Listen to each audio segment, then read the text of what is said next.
It wasn't at a concert. It wasn't backstage. It wasn't in front of cameras, or fans, or anyone who saw Freddie Mercury as untouchable. It happened on a quiet night in Kensington, behind the tall brick walls of Garden Lodge, in a dimly lit sitting room where the world couldn't hear him. By the late 1980s, the rumors were everywhere. The weight he'd lost. The lesions he hid with makeup. The way he moved a little slower, cancelled appearances, avoided being photographed too closely. The press screamed it. The public whispered it. London's gossip circles said it like a curse. AIDS. But there was one person Freddie had still not said the words to. Mary Austin. The woman he had once asked to marry him. The woman he still called my common-law wife. The one person he trusted completely.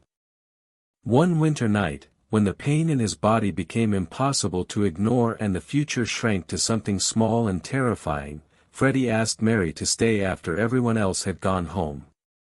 He poured 2 drinks.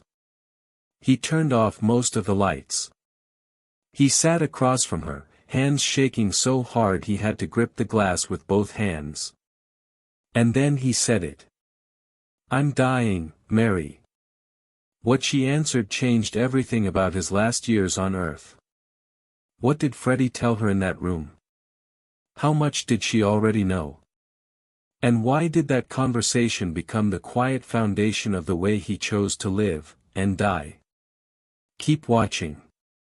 Because this is the story of the night Freddie Mercury finally stopped protecting Mary from the truth.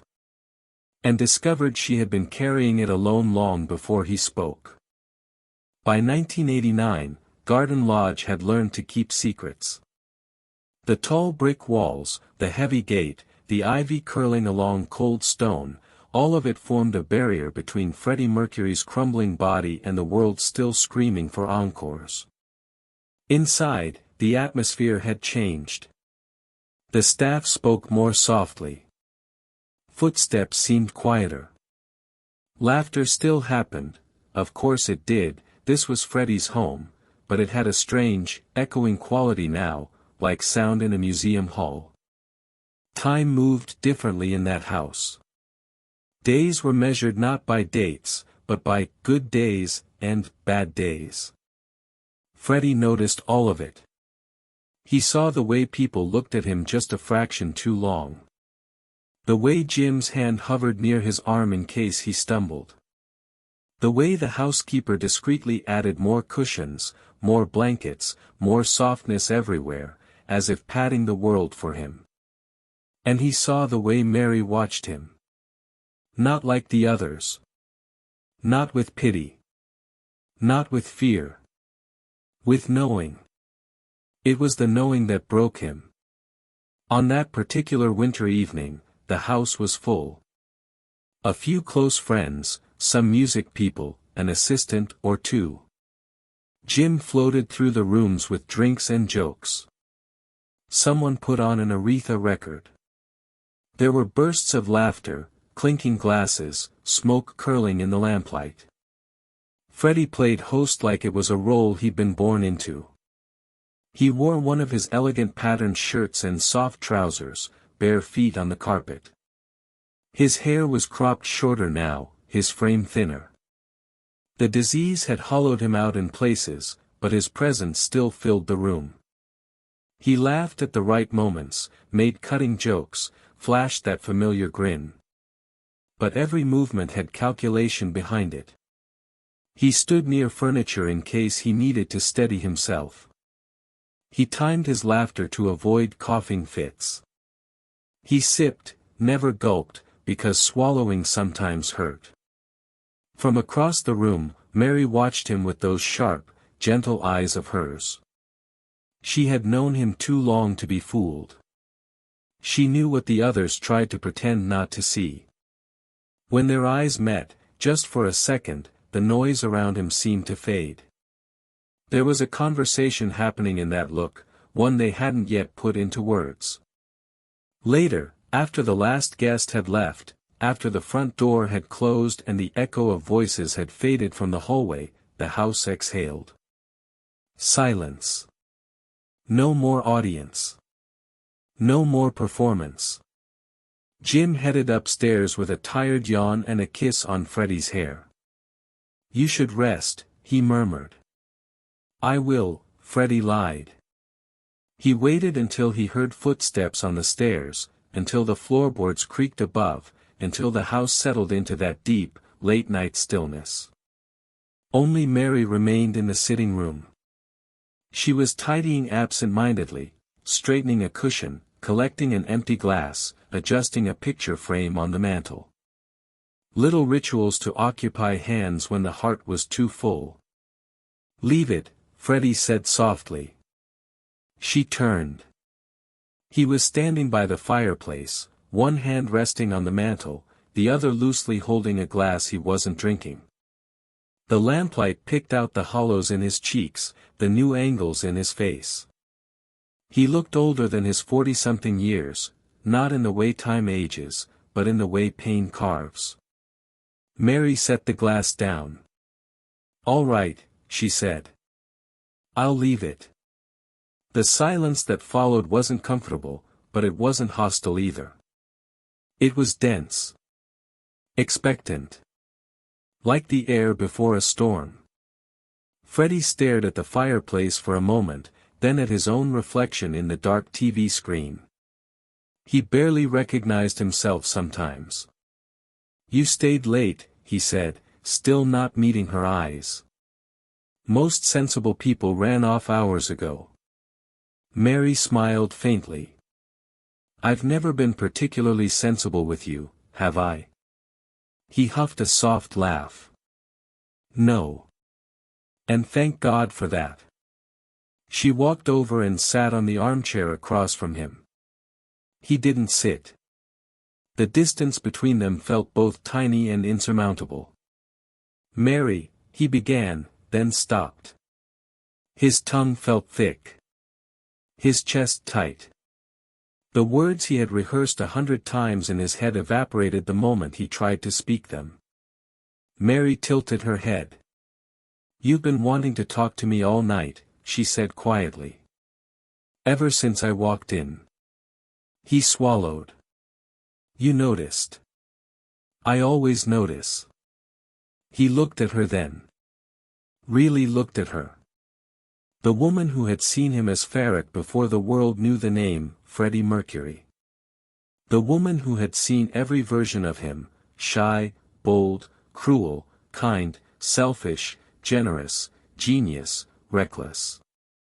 The woman who had never left. "I'm tired," he whispered. "I know," she said. "Not just tired." His voice shook. "Tired in my bones. Tired in my blood." She didn't look away.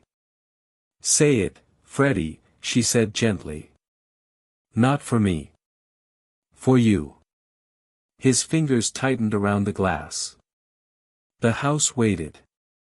The walls, the furniture, the very air seemed to lean in. Freddie took a breath that felt like stepping off a ledge. "I'm dying, Mary," he said. The sentence didn't smash into the room like he expected. It didn't shatter anything. It just settled. Like something that had already been there finally being named. Mary exhaled, just once, slowly. "I know," she said. And in that moment, Freddie realized. The secret he'd been breaking himself to hide. Was one she'd been quietly carrying with him all along. For several seconds, neither of them moved. Freddie stood by the fireplace, shoulders rigid, breath unsteady. Mary sat in the armchair, hands folded tightly in her lap. The space between them felt charged, trembling with the power of the words he had finally spoken out loud. "I'm dying, Mary." She had always been calm in the face of his storms, but this time, the calm was different. It wasn't shock or denial, not even resignation. It was something deeper, quieter, something that hurt Freddie more than if she had broken down sobbing. She wasn't surprised. "Freddie," she said softly, "come sit with me." But he couldn't. He felt as if sitting might break the fragile thread holding him together. He stared at her instead, searching her face for something, anger, pity, fear, anything that would explain how she could say, "I know," with such composure. "How long?" he whispered. "How long have I known?" she asked gently. He nodded. Mary looked down at her hands. "I suspected for a long time." That sentence felt like a knife. He turned away, covering his mouth with his hand. "Christ. Freddie." "No," he said, shaking his head. "You're telling me you knew. You knew and you didn't say anything. You didn't ask." Mary stood now. She approached him slowly, carefully, as though he were a wild animal in pain. "How could I ask you something you weren't ready to admit to yourself?" He closed his eyes. "It was in your eyes," she continued softly. "In the way you moved. In the way you hid your hands when they trembled. In the way your coughs became quieter but more frequent. In the way you started avoiding bright light. In the way your clothes hung on you differently. In the way the spark in you shifted." Her voice wavered. "In the way you stopped singing around the house." Freddie inhaled sharply, a wounded sound. Singing had always been the one thing he did even without trying. Singing while brushing his teeth, singing while feeding his cats, singing while pacing around the living room in ridiculous outfits. It was the most natural extension of him. He hadn't realized until that moment that he had stopped. "Mary," he whispered, "I didn't want you to carry this." "I know," she said. "But I did anyway."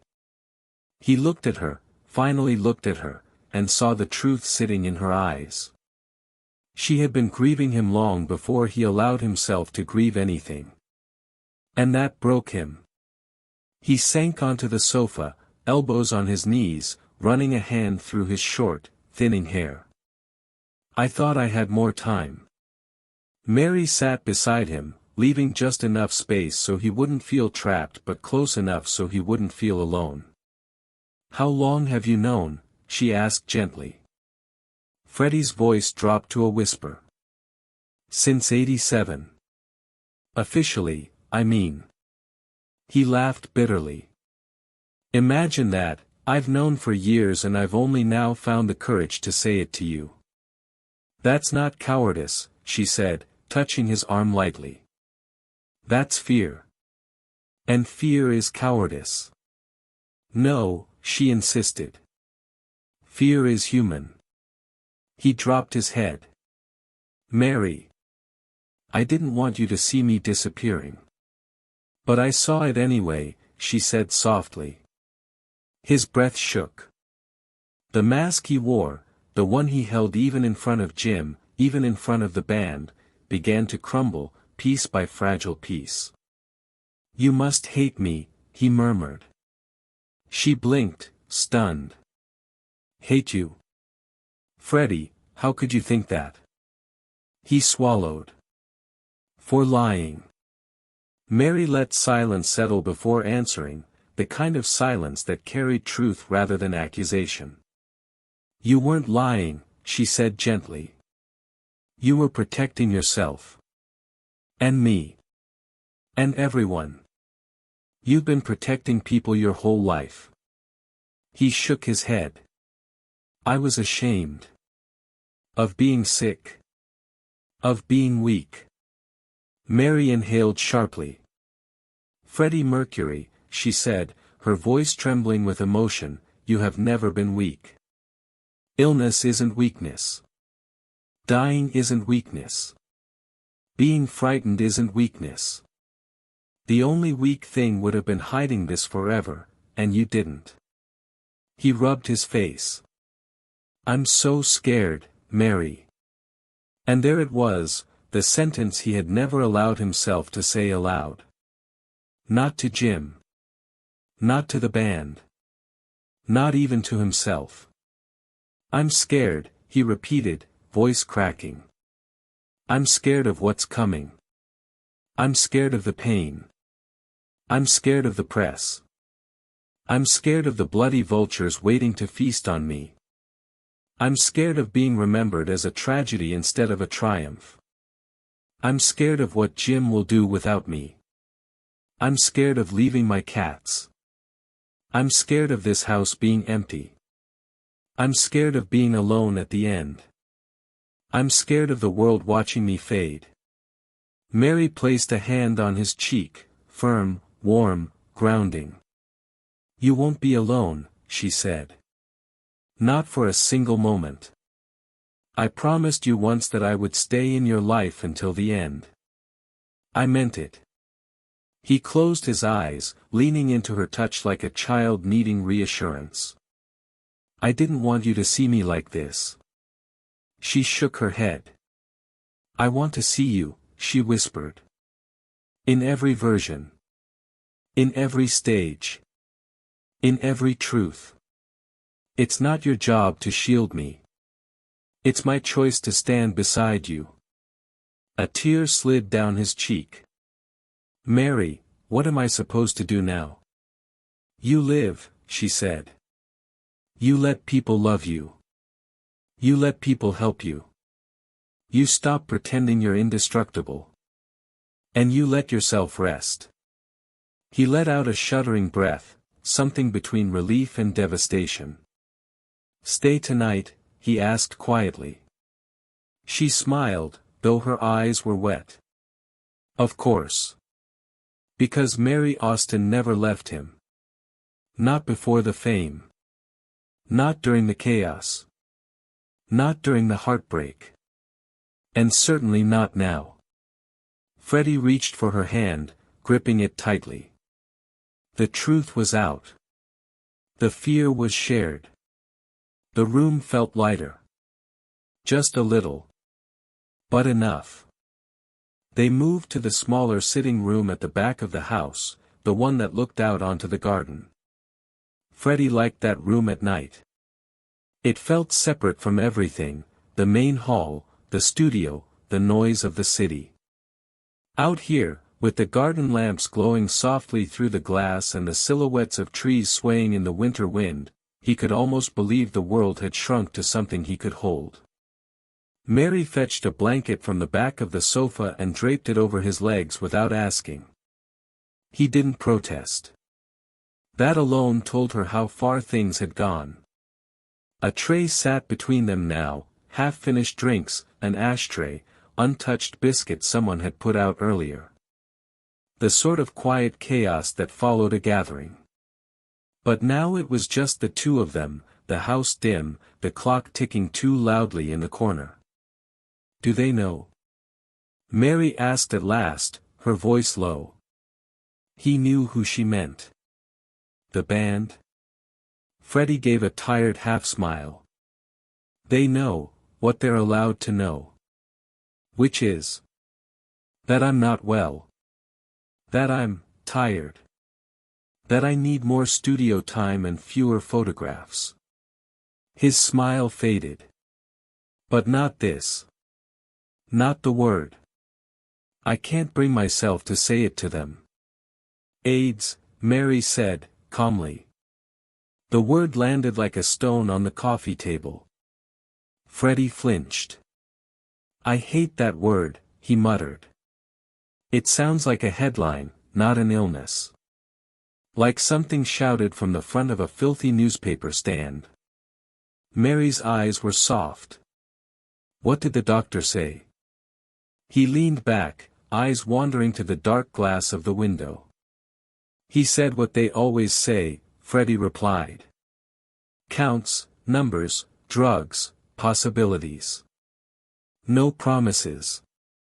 He gave a humorless laugh. It's funny, isn't it? I spent my life defying odds. Now I'm reduced to statistics on a chart. You're not a statistic, she said. Tell that to my blood, darling. He rubbed his forearms absent-mindedly, as if the virus were something crawling beneath his skin. Do you remember, he continued, when we used to talk about getting old? Mary smiled faintly. You said you wanted to be a ridiculous old man in silk pajamas, swanning around a massive house with too many cats. Ah yes. His eyes softened. I was halfway there. You're most of the way there, she corrected gently. He chuckled, then his face crumpled for a second, the sound dying in his throat. I always thought I'd have time, he said. Time to slow down. Time to grow into myself. Time to figure out who I'd be when the lights went off and the crowds moved on.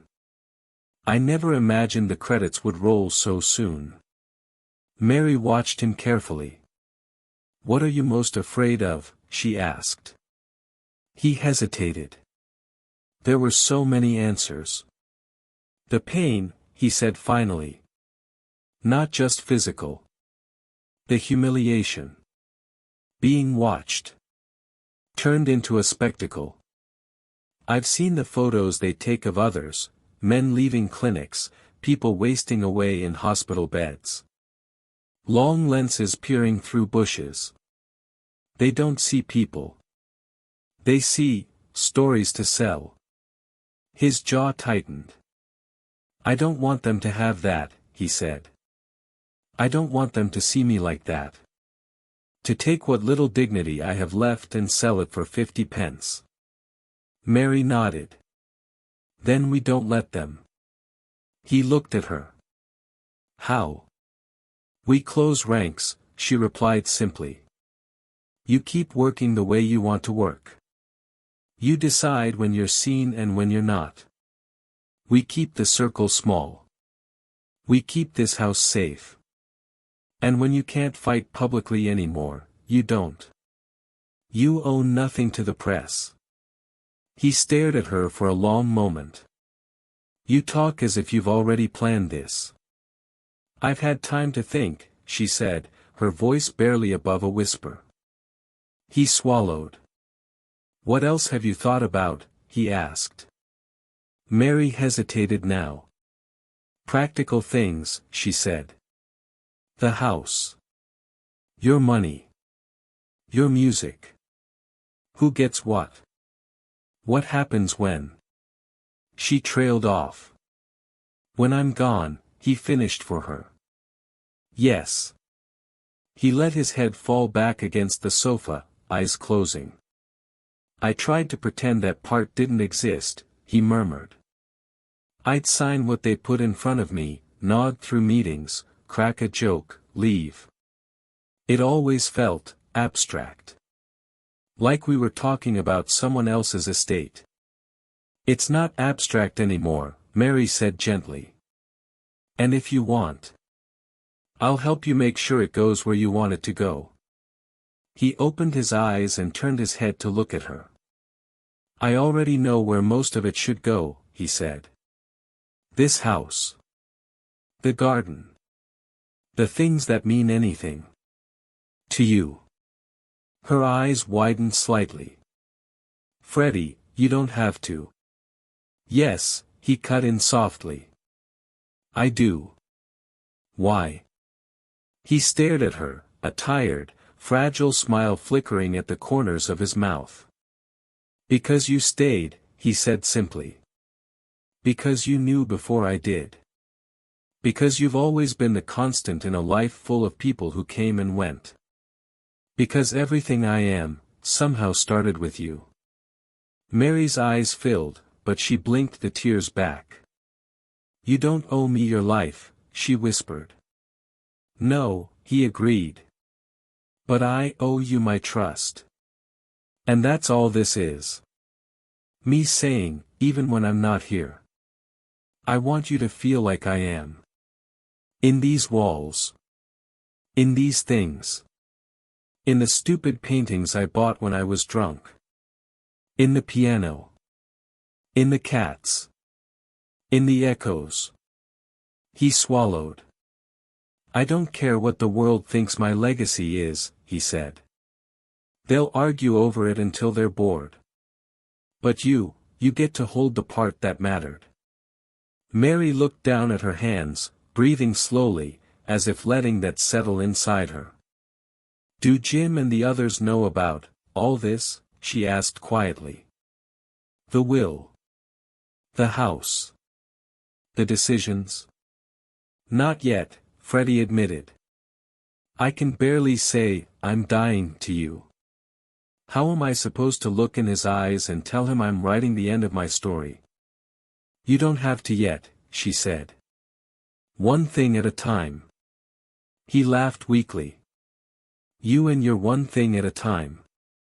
It worked before, she replied. He nodded, the weight in his chest shifting slightly. What about you? He asked suddenly. What are you afraid of? Mary blinked, surprised. I'm afraid, she said slowly, that you'll try to protect everyone so much that you'll forget to let us protect you back. He looked at her for a long time. Then, finally, he let his head drop onto her shoulder. She stilled, then gently rested her cheek against his hair. No cameras. No lights. No audience. Just a man who had spent his life giving everything to the world. Finally letting himself lean on the one person who knew how much he'd paid. In that small sitting room, with the garden lost in darkness outside, Freddie Mercury began to do something he hadn't truly done since he was a child. He let someone else carry part of his fear. And for the first time since the diagnosis, it didn't feel quite so heavy. The next morning came slowly, the kind of pale London light that seeped through curtains rather than spilled. Freddie hadn't slept. He drifted in and out, waking whenever his breathing hitched or when the dull ache in his limbs pulled him back to consciousness.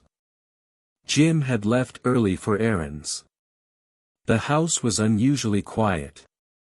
Mary made tea in the kitchen, moving with soft, deliberate gestures. She wasn't tiptoeing. She simply understood the gravity of the night before, that everything spoken could not be taken back, and everything unspoken still floated between them. Freddie walked in wearing a silk robe, hair flattened on one side, his face bearing the unmistakable exhaustion of a man who'd cried more in one night than he had in years. But he still carried himself with a kind of fragile dignity, the unmistakable Freddie Mercury combination of vulnerability and theatrical flair. Mary didn't say good morning. She simply slid a mug toward him. He took it, warmed his hands around it, and exhaled. They drank in silence. At last, Freddie set his cup down and said, I don't know how to be mortal. Mary blinked. What do you mean? I mean, he said, rubbing his temples, I've spent my entire bloody life being larger than life. That's what people expect of me. That's the only thing I know how to give. He swallowed. And now I'm shrinking. Fading.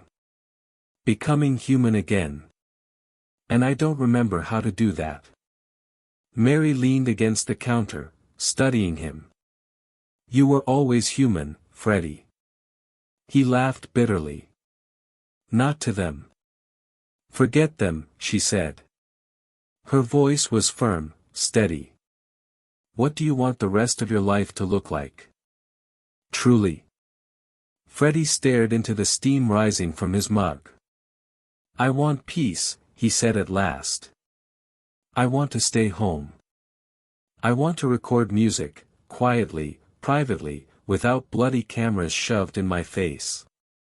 I want to be with the people who matter. I want to breathe without performing. She nodded slowly. You can have that. He gave a hollow smile. With time ticking louder by the minute. Exactly because time is ticking, she said gently. He looked away, jaw tightening. What about the band? He asked. What about them? They have no idea how bad it is, Freddie whispered. I've given them excuses, tired, busy, not feeling well. But soon, they'll see. He swallowed. I don't know how to tell them. Mary sat at the table across from him. Freddie, she said softly, they love you. Love me? He laughed sharply. They tolerate me. They endure me. Rogers probably had bets with himself about when I'll finally keel over in the studio. Mary didn't smile. You know that isn't true. He lifted his eyes, tired and raw. Do I? Brian calls every other day asking if you're all right, she said. Roger asked me last week why you weren't teasing him like usual. John dropped off food without saying a word, just left it at the door. Freddie blinked, taken aback. They know something is wrong, she continued. And they care. They don't need the name of the illness to understand that their friend is suffering. Freddie swallowed thickly. Then how do I tell them, he whispered. The truth, she said simply. In your own words. In your own time. He laughed again, but this time, it wasn't bitter. It was exhausted. You make it sound so easy. It won't be, she admitted. But they deserve the chance to walk with you through this. Freddie looked down at his hands. My legacy, he murmured. I don't want people remembering me as some tragedy. Some cautionary tale. Mary's expression softened. They won't. How can you be so sure? Because you built too much, she said, voice thickening. You gave too much. You sang too fiercely to ever be reduced to the way your life ends. He closed his eyes, emotion rising again. And what about you, he whispered. I'm leaving you with everything. This house. My things. My music. My memories. My cats. I know, Mary said softly. Why do you never question it? He asked. Why do you never tell me I'm being foolish? She hesitated before answering. Because you trust me, she said finally. You always have. Even when you didn't trust yourself. He looked at her, searching her face for doubt. There was none. Freddie, she said gently, I don't want your things. I want you to feel safe.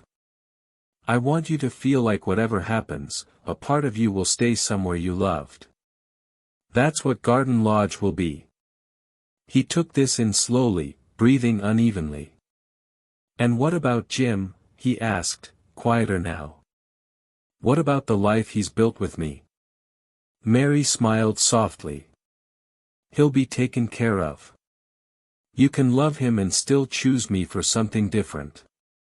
It doesn't diminish either bond. Freddie looked away, tears threatening. It all feels so final, he whispered. Mary reached across the table and took his hand. It's not final, she said. It's preparation. It's love. It's honesty. Her voice softened further. You're rewriting the end of your story on your own terms. For a long moment, they sat like that, hands intertwined, the world small and quiet around them. Finally, Freddie rose from the table. Will you help me? He asked.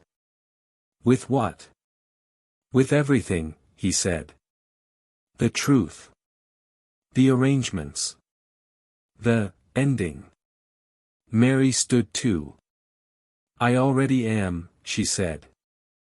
Freddie exhaled shakily, a breath that seemed to leave him lighter, though no less fragile.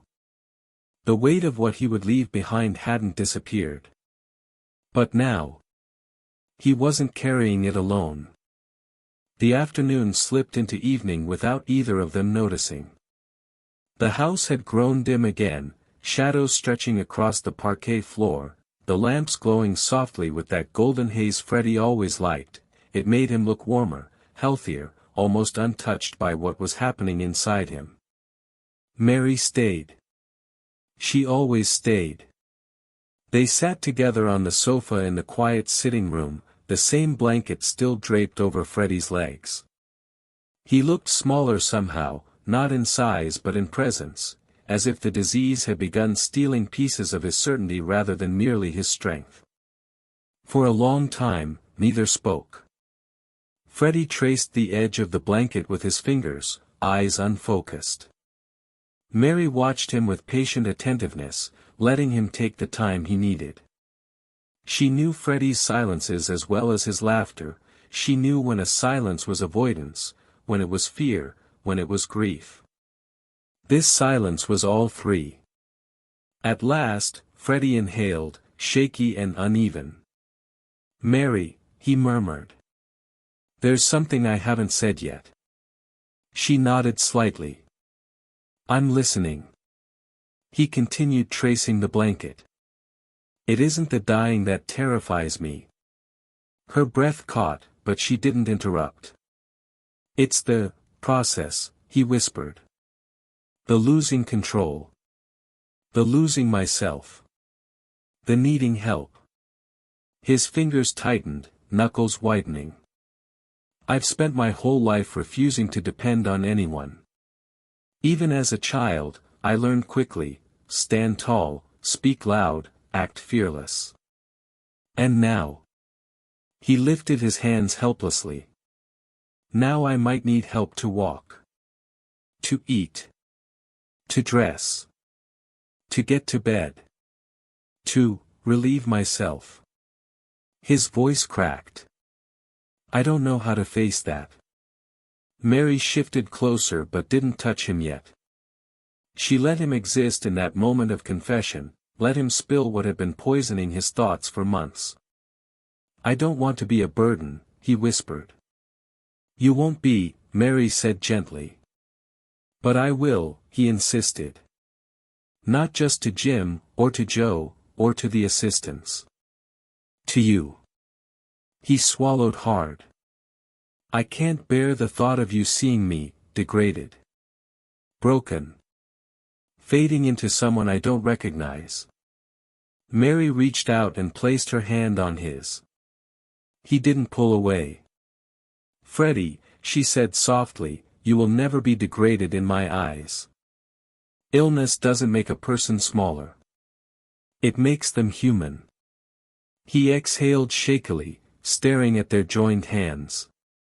"I'm terrified," he whispered. "Of what you're going to witness. Of what I'm going to become." Mary felt her throat tighten, but she spoke steadily. "You will become someone who needs care," she said. "That's all. And there is no shame in that." He looked at her then, really looked, his eyes wide, desperate, glistening. "What if I refuse to accept help?" he asked. "What if I push people away? What if I make it unbearable for everyone? God knows I can be difficult on a good day." "You won't scare me away," she said. He blinked. "I might." "You won't," she repeated. Silence again, but this time, it was softer. Freddie leaned back, pressing a hand to his chest. "My heart hurts." A pause. "Not physically. Just, heavy." Mary shifted closer and placed her hand over his. "It's allowed to be heavy," she murmured. "Everything you're carrying is heavy." Freddie's voice dropped to a fragile whisper. "Promise me something. Anything." He hesitated, deeply, painfully. "When the time comes, when I can't make decisions anymore, will you make them for me?" Her breath trembled, but she held his gaze. "Yes." "Will you keep this house as I want it kept? Will you protect my privacy?" His voice wavered. Will you make sure no one sees me in the final state? No press. No cameras. No releases. No gossip. Yes, she whispered. I promise. Will you stay with me? He added. Not constantly, but, be here. In the house. In the next room. So I don't feel alone. Mary squeezed his hand. I'll be here, Freddie. Every step. Tears slid down his cheeks. I don't deserve you, he whispered. Don't say that. It's true. No, she said firmly. It isn't. You once asked me to marry you.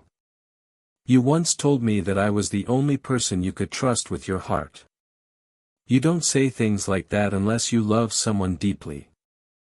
And I've never forgotten that. He closed his eyes. Sometimes, he murmured, I wonder what would have happened if I'd been a better man. If things hadn't changed between us. Mary brushed a tear from his cheek.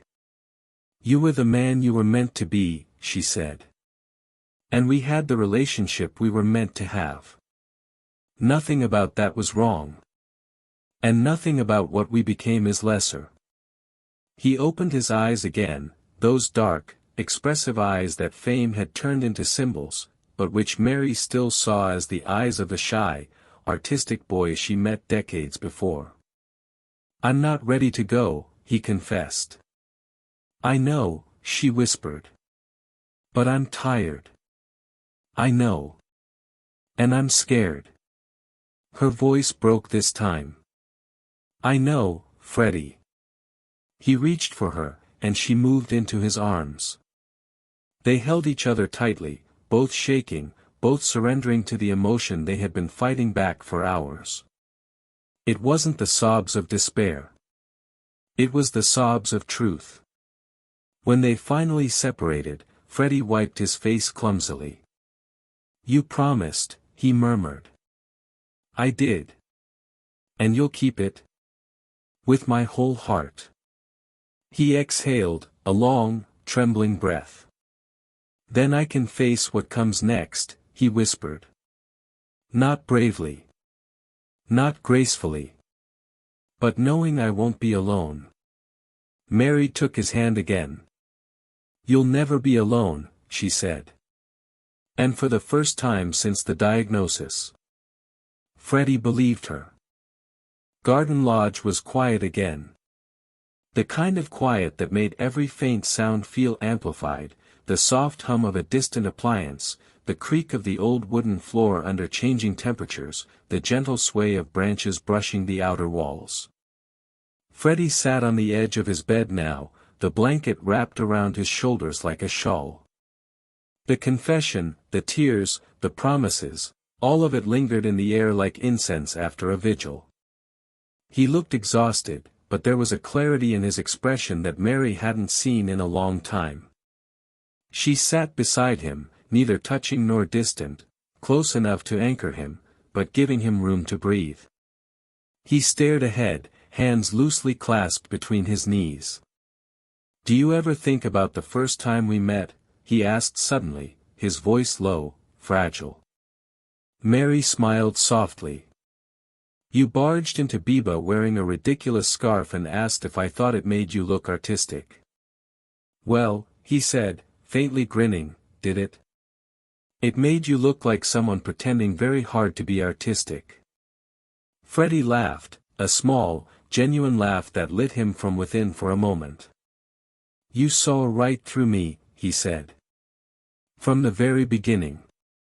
That's why you kept me, she replied gently. I kept you, he echoed, because you were the only person who made me feel like Farrick and Freddie could exist in the same room. His voice softened further. I lost myself in the fame, Mary.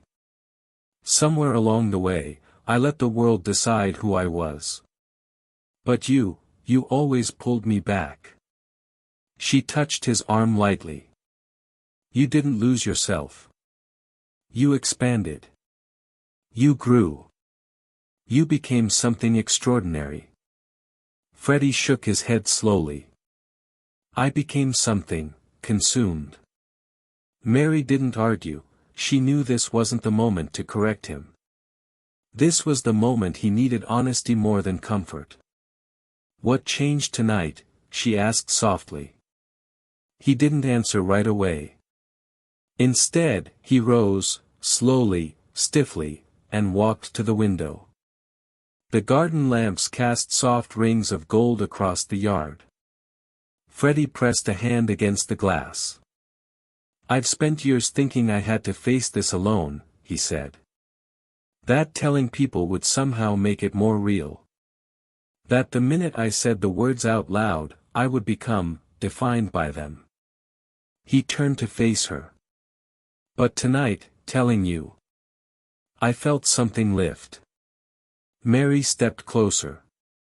What lifted? The silence, he whispered. The fear. The pretending. He exhaled shakily. I thought telling the truth would break me. But it didn't. It just released me. Mary felt tears sting her eyes again, but she kept her voice steady. That's what truth does, Freddie, she said. It frees even when it hurts. He returned to the bed and sat, this time leaning slightly against her shoulder. I used to think my legacy would be the music, he said. The records, the performances, the costumes, the applause. His voice trembled. But now, I think my legacy will be the people who loved me despite all my flaws. Mary took his hand. Your legacy, she said firmly, will be the way you lived. Fearless. Bold. Unapologetically yourself. Even when you were terrified. He smiled weakly. I wasn't fearless. You were human, she said. And you lived loudly anyway. Freddie tilted his head back, staring at the ceiling. I don't want to be remembered for how I died, he murmured. I want to be remembered for how I burned. You will, she said. He closed his eyes. Promise me something else, he whispered. Another promise? He nodded. When I'm gone, don't let them turn me into a shrine. She waited. I don't want candles on the pavement or people camping outside the house crying, he said. I don't want every detail of my illness dissected by strangers. I don't want my final days exploited. I want quiet. I want dignity. Mary touched his cheek, brushing a strand of hair back. I'll protect your dignity, she promised. I'll protect your story. He leaned into her touch. I'm so tired, Mary, he whispered. I know. But tonight feels different. How so? He took a long breath. It feels like the beginning of the end, he said softly. But for the first time. I'm not afraid of it. Mary felt her heart splinter and soften all at once. She sat beside him, letting the silence settle, letting the weight of his words fill the dimly lit room. Freddie rested his head on her shoulder, his breath slowing, his body finally loosening from the tension that had gripped it for months. He wasn't healed. He wasn't relieved. He wasn't at peace, not fully. But he wasn't alone. And for Freddie Mercury, who had built entire worlds out of sound and spectacle, but often felt unbearably isolated within them, that was everything. After a long time, he spoke again, the smallest whisper. Thank you, for knowing before I did. Mary's lips curved into a sad, tender smile. Thank you, she replied, for finally letting me carry some of the weight. They stayed like that, the dying man and the woman who had loved every version of him, in the soft, golden glow of Garden Lodge, where the walls held decades of secrets and their breaths synced with the quiet rhythm of the night. And though Freddie's time was finite, though the future held pain and grief and endings neither of them could avoid, something had shifted. The truth had been spoken. The fear had been shared. The burden had been divided. That night did not save Freddie Mercury. It did not cure him. It did not stop the inevitable. But it changed everything about the way he would live the days he had left. His final chapter began not with a scream, but with a confession. And with Mary Austin whispering back, "You won't face it alone."